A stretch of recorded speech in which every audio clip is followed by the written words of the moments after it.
Welcome back, everyone. Today's explainer is just an absolutely fascinating survival story. We are looking at a nearly 100-year-old car maker that's staring down the barrel of total industry disruption, and we're going to map out exactly how they plan to come out on top. We're unpacking a highly detailed strategy report prepared by the AI research and consulting firm Disruptivity. It lays out a massive multi-billion-dollar strategic roadmap specifically for Volvo Cars. Honestly, it's a total masterclass in how legacy companies absolutely must rewire themselves if they want to survive. Okay, let's dive into this. Volvo's stated mission is freedom to move in a personal, sustainable, and safe way. Now, on the surface, I know, that sounds like your standard run-of-the-mill corporate mission statement. But what Disruptivity's analysis reveals is how this traditional hardware manufacturer is radically redefining every single one of those words for a completely software-driven future. You see, we're officially moving from the old world, where the business model was literally just manufacturing physical hardware and selling SUVs to consumers, to the new world. In this new paradigm, the ultimate goal is profitable leadership in a premium, software-defined mobility platform. The battle here is no longer just about horsepower and heavy steel. It's entirely about compute power, data ecosystems, and earning digital trust. So, to understand how Volvo plans to actually pull this off, we're going to logically unpack this strategy step by step. First, Volvo's electric crossroads. Second, redefining the safety heritage. Third, future mobility scenarios. Fourth, the Volvo Circle strategy. And fifth, lessons for your business. All right, Section 1. Volvo's electric crossroads, navigating the messy middle. Let's ground ourselves in their current reality right now. 23%. In 2024, fully electric cars already accounted for 23% of Volvo's global sales. So they have established a really solid, tangible foothold here. They aren't just paying lip service to electrification, they're executing, pushing hard toward an interim goal of 50 to 60% electrified models by 2025. But I want you to contrast that 23% with their massive long-term target, 90 to 100% electrified sales by 2030. They also have a goal of net zero greenhouse gas emissions by 2040. Getting there in just a handful of years? Yeah, that isn't just about swapping out the engine. It requires a fundamental, ground-up overhaul of their entire capital allocation, their manufacturing footprint, the whole shebang. Which brings us to Section 2, redefining the safety heritage, from hardware to digital trust. And this brilliantly illustrates the micro-shift happening on the ground right now. It's the digitization of the auto mechanic. The entire industry is shifting from a reactive break-fix model to a proactive predict and calibrate data science discipline. Because cars today have fewer mechanical collisions but incredibly high-cost sensor calibration needs, these vehicles are continuously streaming health data directly to cloud platforms. The goal? Prevent the issues before they ever happen. So why go through the pain of making this massive shift to a software-defined, proactive ecosystem?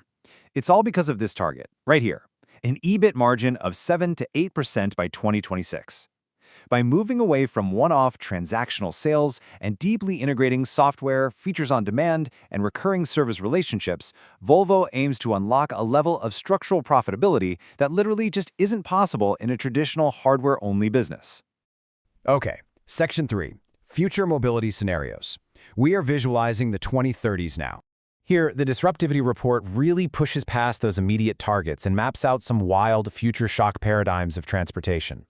They map out a shift towards subscription-based, autonomous, modular family mobility ecosystems. I want you to imagine a future where autonomous family pods completely replace traditional car ownership. Instead of buying a heavy SUV that just sits in your driveway 95% of the time doing nothing, urban consumers will simply summon a highly optimized shared vehicle exactly when they need it. This entire future is built on mobility as a service, or MaaS.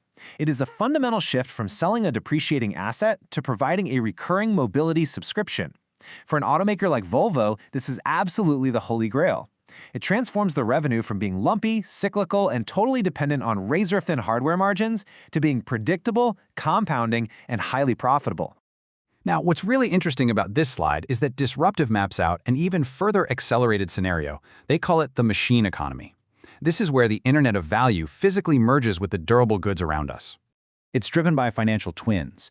Basically, this means that every single physical asset, whether it's a shared autonomous Volvo or a smart wind turbine, is equipped with blockchain-based capabilities. The vehicle itself can autonomously transact, It can pay for its own charging, negotiate its own insurance rates, and actually distribute yield back to its investors. It completely shifts the role of corporate finance from just managing cash flow to designing programmable value flows for entire autonomous fleets. It's wild to think about. So, snapping back to reality, Section 4, the Volvo Circle strategy. How does a legacy automaker actually capture these autonomous futures? They do it through this specific, pragmatic bet. Let's walk through the mechanics of the Volvo Circle. It's basically an all-in-one subscription designed specifically for B2B corporate clients. It bundles electric vehicles, integrated energy management, and data-driven fleet optimization into one neat package. By doing this, Volvo stops being just a low-margin hardware supplier and becomes a highly strategic mobility partner. This secures consistent demand and gives Volvo the massive scale of operational data they desperately need to perfect their autonomous algorithms. Finally, Section 5, Lessons for Your Business, applying Disruptivity's foresight directly to what you do. We've spent this explainer unpacking a roadmap for a global automaker, but the methodology behind this is crucial for you too. Disruptivity essentially operates as management consulting as a service. What they did for Volvo, generating a strategic roadmap, building out robust scenario planning capabilities, and using advanced simulation tools to visualize the future, is exactly what they offer to any business. Whether you are running a local logistics firm or a scaling software startup, you're going to face your own messy middle of transformation. Having the tools to simulate those futures before you commit your hard-earned capital, that is the ultimate competitive advantage. So, I really want to leave you with this provocative thought to chew on today. Look closely at your own operations, your revenue streams, your long-term strategy. Is your business model stubbornly built for the past, or is it simulated and ready for the future? Thank you so much for joining me on this explainer, and I will catch you in the next one.